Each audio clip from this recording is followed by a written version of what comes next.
இந்த முதலாளித்துவம் அப்படின்றது அது உயிரற்றது. முதல்ல போராட்டம் எங்க பிறந்திருக்குன்னா வயிற்றுல இருந்து தான் பிறந்திருக்கும் நான் நினைக்கிறேன். வேணும் என்ன தொழிலாளிக்கு வேணும் வாங்கி கொடுத்துட்டு அவங்க வேலை. ஒரு டிபார்ட்மெண்ட்டை போராட்டம் பண்ணும்போது நம்ம என்னுடைய வயிறை நான் ஃபில் பண்ணணும், அதுக்காக தான் அந்த போராட்டம் ஆரம்பிச்சு வச்சுக்கலான்ற அந்த உரிமை கூட நிறைய தொழிலாளிக்கு தெரியலன்றதுதான் இல்லை. நசுக்கப்படுறதால அவங்க போராட்டம்ன்ற வடிவத்தையே போராட்டம் என்ற சொல் இன்னைக்கு ஒரு கெட்ட பெயர் மாதிரி, ஒரு தீண்டாமை பெயர் மாதிரி. ஆனா இந்த உற்பத்தி நான் ஒரு நாள் கொடுத்துருவேன் என்பது தன்னுடைய அறிவை வளர்த்து கொண்டு வர்க்க அரசியல் என்னன்னு தெரிஞ்சினா மட்டும்தான். நம்மளுடைய சிந்தனையில 2 விதமான விஷயங்கள் இருக்கு. உயர்வு என்பது ஒரு நாள் உயர்வா இருக்காது, வாழ்நாள் உயர்வு. இந்த பார்வை மாறணும். இந்த வர்க்க அரசியல்ன்றது 2 விஷயம்தான், ஒன்னு தொழிலாளி, இன்னொன்னு முதலாளி.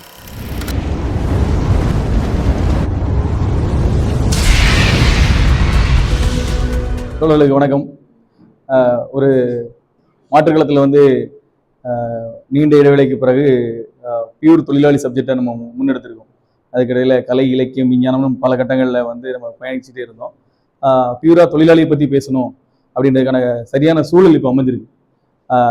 ஏன் அப்படின்னா, இப்போ போராட்டங்கள் பற்றியான ஒரு தவறான போக்கு இன்னைக்கு தமிழ்நாடு முழுவதும் இன்னைக்கு இருக்கக்கூடிய ஆளும் அரசு, மத்தியில மாநில இருக்கக்கூடிய இவங்களுடைய சமூக வலைதளங்கள் மூலமா போராட்டங்கள் பற்றிய ஒரு தவறான பார்வையை முன்னெடுத்து கொண்டு போறாங்க. போராட்டம் தோழர்கள் சொன்ன மாதிரி போராடிக்கிட்டே இருக்கோம், எப்போ நமக்கு தீர்வு கிடைக்கும், போராடிக்கிட்டே நம்ம என்னைக்கு நமக்கு இது கிடைக்கும் அப்படின்னா போராடிக்கிட்டே தான் இருக்கணும். அது தீர்வு போராடி முடிச்சிடலாம், ரிலாக்ஸ் ஆகிடலாம் அப்படின்ற மாதிரியான எந்த ஒரு சூழலுமே இல்லை. இதை நம்ம இன்றைய காலத்துலாம் எப்படி இருக்குது, அப்போ இதுக்கு முன்னாடி நல்லா இருந்தது அப்படின்னா அப்பவும் இல்லை. வழி நெடுகிலும் போராட்டம் தான். என்னுடைய பார்வையில நான் போராட்டம் என்பதை எப்படி பார்க்கிறேன்னா, போராட்டம் என்பதற்கும் உயிர் என்பதற்கும் ஒரு தொடர்பு இருக்குன்னு நான் நினைக்கிறேன். ஒரு உயிர் ஒரு அந்த அந்த நம்ம மனிதன் பூமி தோன்றி ஒரு 65 லட்சம் ஆண்டுகள் ஆச்சு அப்படின்ற மாதிரி ஒரு தகவல் சொல்றாங்க. எனக்கு முழுமையாக அதோட வரலாறு எண்ணிக்கை ஆண்டோட எண்ணிக்கை தெரியல. அப்போ அங்கிருந்தே ஒரு உயிரினம் பூமியில தோன்றினாலே அது தன்னை தக்க வைக்கணும் என்றாலே போராட்டம் தான். முதல்ல போராட்டம் எங்க பிறந்திருக்குன்னா வயிற்றுல இருந்து தான் பிறந்திருக்கும் நான் நினைக்கிறேன். என்னுடைய வயிறை நான் ஃபில் பண்ணணும், அதுக்காக தான் அந்த போராட்டம் ஆரம்பிச்சிருக்குன்னு நான் நினைக்கிறேன். ஏன்னா அங்கிருந்து தான் ஒரு உணவு தேடலுக்காக தான் இது ஆரம்பிச்சிருக்கும். அன்னைக்கு ஜெயிச்சவன் மிருகத்துக்கு ஏற, மிருகம் ஜெயிச்சுன்னா நம்ம அதுக்கு ஏற அப்படின்ற கான்செப்ட்ல இருந்து அது ஆரம்பிச்சிருக்கும். அப்ப அங்கிருந்து வழிநெடுகள போராட்டங்கள் தொடர்ந்து இருந்துகிட்டே தான் இருக்கு. அப்போ இந்த போராட்டங்களோட வீரியம் எப்போது அதிகமாயிருக்கும் அப்படின்னா, எல்லாம் இன்னைக்கு உள்ள சாப்பாடு போக நாளைக்குள்ள சாப்பாடு எனக்கு வேணும், நாளைக்கு மறுநாளுக்கான சாப்பாடு எனக்கு வேணும், இன்னும் 10 நாளுக்கான சாப்பாடு எனக்கு வேணும்ன்ற அந்த சேர்க்கணும் அப்படின்ற எண்ணம் வரும்பொழுதுதான் இதோட வீரியம் அதிகமாயிருக்கும். இது அப்படின்ற மாதிரி நான் பாக்குறேன். ரெண்டாவது, போராட்டம் என்ற சொல் இன்னைக்கு ஒரு ஒரு ஒரு ஒரு கெட்ட பெயர் மாதிரி, ஒரு தீண்டாமை பெயர் மாதிரி. போராட்டம் என்பது யாராவது வீட்டுல பேசிட்டாங்கன்னா கூட வீட்டுல கூடிய நம்ம சொந்தக்காரங்களோ இல்லை நம்மளை நண்பர்கள் அதே அந்த வார்த்தையை பேசுற அப்படின்ற அந்த போராட்டம் என்ற வார்த்தையை ஒரு மாதிரி வித்தியாசமா பாக்குறாங்க. ஆனா என்னன்னா, எல்லோருமே போராடிக்கிட்டு தான் இருக்கும். நம்ம ஆலை தொழிலாளி மட்டும் இல்ல, வீட்டுல இருக்கக்கூடிய ஒரு குழந்தை இருக்குது, குழந்தைய பள்ளிக்கூடத்துக்கு போகுது, நீ எப்படின்னா படிமான் விட்டுறமா, கஷ்டப்பட்டாவது படிச்சிரு, கஷ்டப்பட்டாவது நல்ல மார்க் எடுத்துரு. அந்த குழந்தைக்கு போராட்ட எண்ணத்தை சொல்லிக் கொடுக்குறோம். வேலைக்கு போறோம், நம்ம சம்பாதிச்சு வரோம், அந்த வருமானம் இந்த குடும்பத்துக்கு பத்தலப்பா நீ வேலைக்கு போனான்னு சொல்லிடுறோமா, இருந்தாலும் இன்னும் நம்ம எப்படியா அதை சரி பண்ணணும். அப்போ ஒவ்வொரு இடங்களிலும் ஒவ்வொரு குழந்தை முதல் பெரியவர்கள் வரை, முதியவர்கள் வரை, அது எந்த துறையில் வேலை செய்தாலும் சரி, வேலை இல்லாமல் யாராக இருந்தாலும் இங்கு போராட்டம் என்பது நடந்துகிட்டே தான் இருக்குது. இந்த போராட்டம் இது தொடர்ந்து கொண்டே தான் இருக்கும். இது அதனால போராட்டத்தை பத்தியான ஒரு தவறான பார்வை, ஒரு தனி மனிதன் ஜெயிச்சிட்டான்னு வச்சுக்கோங்களேன், அவன் ஒரு ஒரு தனி மனிதன் கஷ்டப்பட்டு முன்னேறிட்டான். அவருக்கு நம்ம நிறைய சமூக வலைதளங்களை பார்ப்போம். ஆட்டோ டிரைவரின் மகள் IAS கலெக்டர் ஆனார், ஆட்டோ டிரைவரின் மகள் ஒரு நீட் எக்ஸாம் பாஸ் பண்ணாங்கன்னா இதெல்லாம் கிளாப் பண்ணுவாங்க, பாராட்டுவாங்க, கொண்டாடுவாங்க. போராட்டங்களை கொண்டாடுறாங்க. தனி மனிதனா அந்த விஷயத்தை முன்னெடுத்து ஜெயிக்கும் பொழுது போராட்டங்கள் கொண்டாடப்படுது. ஆனா எல்லோரும் சேர்ந்து ஒரு போராட்டம் என்று வரும்பொழுது அதுக்கு ஒரு கற்பிக்கப்படுது. இவன் யாரு, இவன் பின்னணி என்ன, எதுக்கு என்ன, அவனுடைய கோரிக்கை என்ன என்பதை இந்த சமூகத்தை பார்க்க விடாமல் செய்வதற்கான ஒரு ஒரு ஆளும் சக்திகள் தான் அங்க தொடர்ந்து உலகம் முழுக்க நிலவிக்கிட்டே இருக்கு. ஒவ்வொரு இடத்திலும் போராட்டம் நடந்துகிட்டு தான் இருக்கு. அந்த அந்த அந்த இடத்தில் இருக்கக்கூடிய ஆளுகின்ற அரசுகள், அங்க இருக்கக்கூடிய பெரிய கார்பரேட் நிறுவனங்கள்லாம் அந்த போராட்டத்தை திசை மாற்றி இதை சுருக்கி அப்படிதான் கொண்டு போயிட்டு இருக்காங்க. சாம்சங் போராட்டத்தை நீங்க சொன்னீங்க, சாம்சங் போராட்டம் நம்ம எல்லாம் கேள்விப்பட்ட போராட்டம். அதற்கு முன்னாடி நம்ம இங்க யமகா போராட்டத்தை சந்திச்சோம். யமகா போராட்டம் ஒரு மிகப்பெரிய போராட்டம். அந்த போராட்டம் அவங்களை ஏத்துக்கவே மாட்டேன்னு சொன்ன இடத்துல இருக்கிற அந்த தொழிற்சங்கத்தில் இருக்கக்கூடிய தலைவரை கூட்டிட்டு நீங்க குத்துவிளக்கு ஏத்துக்கன்னு சொல்லக்கூடிய சூழலும் அதே நிறுவனத்துல நடந்தது. போராட்டம் என்பது முழு வீச்சுல ஒரே நாளில் வெற்றி அடைஞ்சிருமா அப்படின்னு வெற்றியில அடையாது. அது இந்த போராட்டத்துல ஒரு விஷயம் முன்னெடுப்போம், அது ஒரு வெற்றி தரும், அதுக்கடுத்து நெருக்கடி வரும், அதுக்கடுத்து தொடர்ந்து டிராவல் ஆகிட்டே தான் இருக்கும். ஆனா சாம்சங் போராட்டம் நமக்கு சொல்ல கடைசியா சொன்ன விஷயம் என்னன்னா, சாம்சங் போராட்டத்தை பத்தி வரும்பொழுது இருக்கக்கூடிய அரசு ஊடகங்கள்லாம் சேர்ந்து இருக்கக்கூடிய தொழிலாளி வந்து நிறுவனத்துக்கு எதிராக எங்களுடைய பாலிசிலே இல்லை, எங்களுடைய அதுல இல்லை, இதுல இல்லைன்னு சொல்லி அதுக்கு அப்படியே தவறா கற்பிச்சு கடைசியில் எங்க கொண்டு வந்துட்டாங்கன்னா, தொழிலாளி மேல அந்த பழியை கொண்டு வந்து தொழிலாளி மேலும் தொழிற்சங்கத்து மேலும். தொழிலாளி ஏன் போராடுறான்? 25,000 சம்பளம் கொடுக்குறான், அவன் ஏன் போராடுறான்? ஒரு நல்ல நிறுவனம் தானே சாம்சங் என்பது, உலகளாவிய அங்கேயும் போய் போராடுறான் அப்படின்னு ஒரு கேள்வியை தொழிலாளி மீது தொழிற்சங்கத்தின் மீது திருப்புறாங்க. போராட்டம் என்பது எனக்கு எங்கெல்லாம் எனக்கு உரிமை மறுக்கப்படுதோ, எங்கெல்லாம் நான் அடக்குமுறைக்கும் ஒடுக்குமுறைக்கும் ஆளாகிறேனோ அங்க உடனே போராட்டம் பிறந்துடும். இது இயல்பு, இது இயற்கை. மனிதன் தோன்றிய காலகட்டத்திலிருந்து தொடர்ந்து நடந்துகிட்டு தான் இருக்குது. ஆனால் இன்னைக்கு இருக்கக்கூடிய தொழிலாளி என்ன நினைக்கிறான்னா, என்னுடைய போராட்டம் வெற்றியை கொடுத்துடணும், நான் போராடினாலே நான் வெற்றி அடைஞ்சிடணும் அப்படின்ற ஒரு பார்வை இருக்கு. ஆனா நம்ம என்ன சொல்றோம்னா, நம்ம வெளியில சமூகத்துல ஒரு பார்வை இருக்கு. அந்த பார்வையோட நம்ம வீட்டுக்கு போனா, வீட்டுக்கு போகும்போது நம்மளுடைய குழந்தை ஒரு தேர்வு தோல்வி அடைஞ்சாலும் உடனே என்கரேஜ் பண்றோம், விடாம நல்லா படிமா, படிச்சு அடுத்த வாட்டி நீ முன்னுக்கு வரலாம் அப்படின்னு நம்ம சொல்றோம். ஆனா அதே மாதிரியான ஒரு ஆறுதலான வார்த்தைகளோ, அதே மாதிரி ஒரு நம்பிக்கையோ இந்த போராடக்கூடிய மக்கள் மீதோ, போராடக்கூடிய அந்த தொழிலாளர்கள் மீதோ நம்ம சொல்றது இல்லை. அங்க போகும்போது வேண்டாம்னு சொல்லிடுறோம், இங்க வந்து வேணும்னு சொல்றோம். நம்மளுடைய சிந்தனையில 2 விதமான விஷயங்கள் இருக்கு. இதுக்கான அடிப்படை காரணம் என்ன அப்படின்னு நான் பாக்குறேன் அப்படின்னா, பயம்தான். தோத்துருவோமோன்னு ஒரு பயம், இல்லைன்னா நம்ம இருக்கக்கூடிய நிலையிலும் நம்ம இன்னும் பின்னாடி போயிருமோன்னு ஒரு பயம். ஆனால் எல்லா போராட்டங்களும் எந்த இடத்துலையும் யாரையும் தோல்வியடை செய்ததே இல்லை. நாம் நினைக்கக்கூடிய வெற்றியை நமக்கு அதுக்கு கிடைக்கலாம்னு நினைச்சிட்டே இருப்போம். ஆனா நாம் நினைக்காத ஒரு அனுபவத்தை அது கொடுத்துரும். இப்படி பண்ணலாம், இதை செய்யலாம் என்ற அந்த விரிந்த பார்வையை உண்டாக்கிறோம். தொழிலாளி மட்டுமே போராடி கொண்டிருக்க மாதிரி, ஒடுக்கப்பட்டவன் மட்டுமே போராடி கொண்டிருக்க மாதிரி பார்த்துட்டு இருப்போம். ஆனா முதலாளியும் போராடிட்டு தான் இருக்கான், அவனை தக்க வைக்கிறது. அவன் சர்வதேச போராடிட்டு தான் இருக்கான். இந்த போராட்டங்கள் வரலாறு முழுதும் நெருங்க பரவி இருக்குது. அதனால தொழிலாளர்கள் ஆகிய நம்ம வந்து என்னன்னா, இந்த போராட்டங்கள் எப்பொழுதுமே வெற்றியடைய வேண்டும் அப்படின்ற அந்த உயர்ந்த லட்சியம், உயர்ந்த நோக்கம் நமக்கு இருந்துகிட்டே இருக்கணும். அதற்காக அந்த போராட்டங்கள் கொஞ்சம் காலதாமதமானாலோ, இல்லை நாம் நினைத்த வெற்றிகளை நோக்கி நகராமல் இருந்தாலோ உடனே நம்ம பின்வாங்க வேண்டிய அவசியம் இல்லை. நாம் இந்த இடத்துக்கு நகர்ந்து வந்ததே பெரிய விஷயம் தான். ஒரு அடக்குமுறைக்கு எதிராக ஒரு குரல் பதிவானாலே அது வெற்றி தான். அந்த அடிப்படையில் நம்ம அதை பார்க்கணும்னு சொல்லி வாய்ப்புக்கு நன்றி. நம்ம பார்த்தோம் அப்படின்னா, நம்ம யாரும் வந்து போராட்டம் பண்ணணும், கம்பெனியில் வந்து சங்கம் வச்சு முதலாளிக்கு எதிராக, நிர்வாகத்துக்கு எதிராக சண்டை போகணும் நம்ம வரல. எங்க இருக்க மரமலை நகரில் கிட்டத்தட்ட 100கணக்கான கம்பெனி இருக்கு. 100கணக்கான கம்பெனியில் குறிப்பிட்ட கம்பெனியில் சங்கமே இருக்கு, பெரும்பாலான கம்பெனியில் சங்கமே கிடையாது. அப்போ எனக்கு என்ன, சண்டை போன இடத்துக்கு நான் வந்து வேலை செய்யறதுக்காக வந்தேன், சம்பாதிக்கணும், என் குடும்பத்தை நான் காப்பாற்றணுன்றது தான் என்னுடைய எய்ம். எங்கே எனக்கு பிரச்சனை வருது, நான் உள்ளே வரேன், கம்பெனி வந்து ஒரு வளர்ச்சி அடையுது, கம்பெனி அடுத்த நிலைக்கு போகுது. அப்போது கம்பெனிக்காக குறிப்பிட்ட நபருக்கு மட்டும் ஒரு அது மேனேஜ்மெண்ட்டில் குறிப்பிட்ட நபருக்கு மட்டும் அடுத்த லெவலுக்கு போயிடுறாங்க. நான் அங்கேயே தான் இருக்கேன். எனக்கு ஒரு சொற்பமான தொகையை மட்டும் கொடுத்துட்டு என்னை வந்து உனக்கு அவ்வளோதான் அப்படின்றது.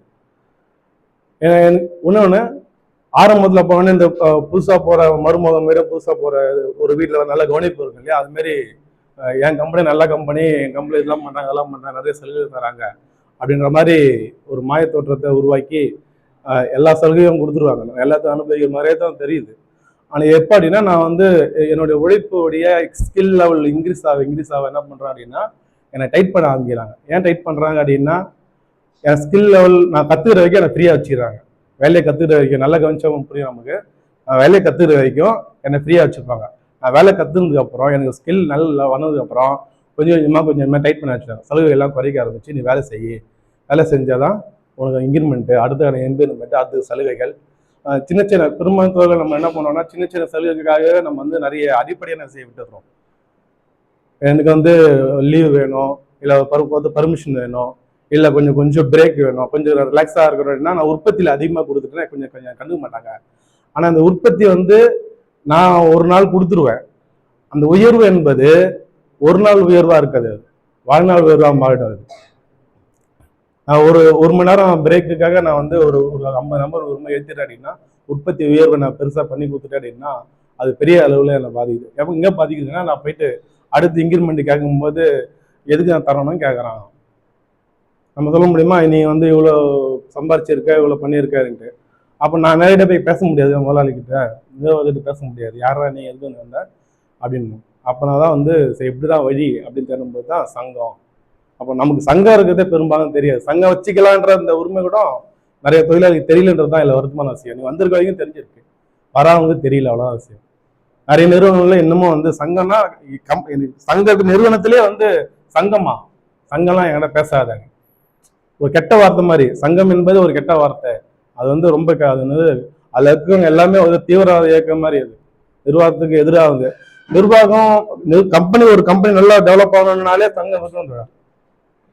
சங்கம் இருக்க நிறுவனம் எப்பவுமே வந்து டவுன் ஆயிடுச்சு போச்சுன்னு கிடையாது. ஏன்னா ஒட்டுமொத்த ஒரு குறிப்பிட்ட எண்ணிக்கையிலான தொழிலாளியை கட்டுப்படுத்தணும் அப்படின்னா அவங்களுக்குள்ள ஒரு ஒற்றுமை உருவாக்கி அது வந்து நிர்வாகத்துக்கு பயன் தான். லாஸ்ட்லாம் ஒன்றும் சொல்ல முடியாது அவருக்கு. நிர்வாகம் வந்து டக்குன்னுலாம் வந்து ஆனா என்னன்னா ஏன் வந்து அவன் எதுக்குறான் அப்படின்னா உன் உரிமையை நீ கேட்கறல்ல, அது குறிப்பா நீங்க சிஐடி வந்தீங்கன்னா கண்டிப்பா போயிடுவான். ஏன்னா முழுக்க முழுக்க தொழிலாளிக்கான உரிமையை கேட்கிற ஒரு சங்கம் சிஐடி இருக்கிறதுனால எங்க காம்ப்ரமைஸ் ஆக மாட்டாங்க.